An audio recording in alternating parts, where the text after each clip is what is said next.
akiri mu isi bamusiga ku rusengero ngo yirwarize atangira gusabiriza abahisi n'abagenzi. Twitegereze neza ifeza n'izahabu nabyo ariko dufite Yesu twuzuye mu bugingo turabaragwa mu bwami bw'Imana.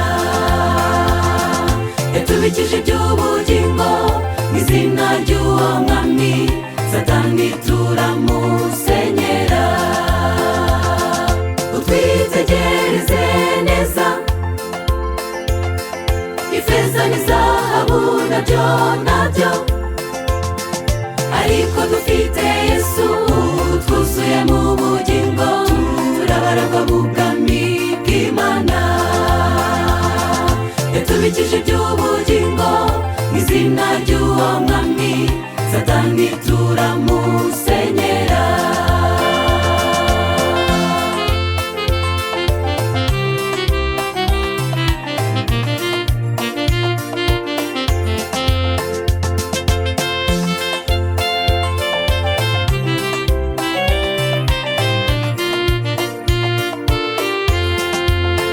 Petero na Yohana bahageze aribwira ati nubwo abana bazi ndabona bafite akantu. Atangira kubaganira iby'ubumuga yavukanye n'imibereho y'ubuhanya abayeho ku rusengero. Abagaragu b'Imana bamuha ku byo batunze bati haguruka utahe ntuzongere gusabiriza. Twitegereze neza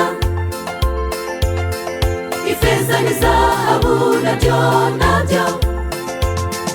ariko dufite Yesu twuzuye mu bugingo turabaragwa mu bwami bw'Imana. Yatubikije iby'ubugingo mu izina ry'uwo mwami Satani turamusenyera. Twitegereze neza ifeza n'izahabu nabyo ariko dufite Yesu twuzuye mu bugingo turabaragwa mu bwami bw'Imana. Yatubikije iby'ubugingo mu izina ry'uwo mwami Satani turamusenyera.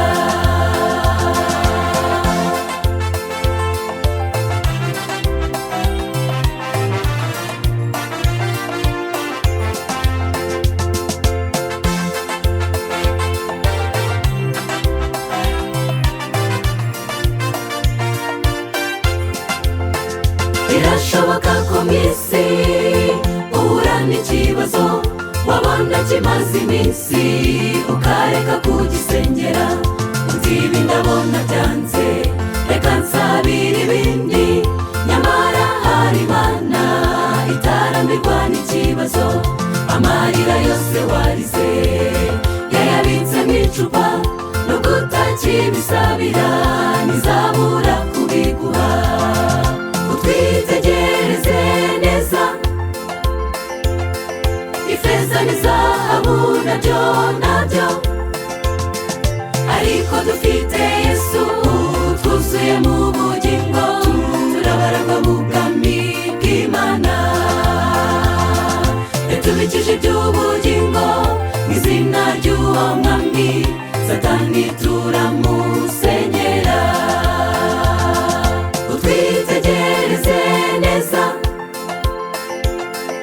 ifeza n'izahabu nabyo ariko dufite Yesu twuzuye mu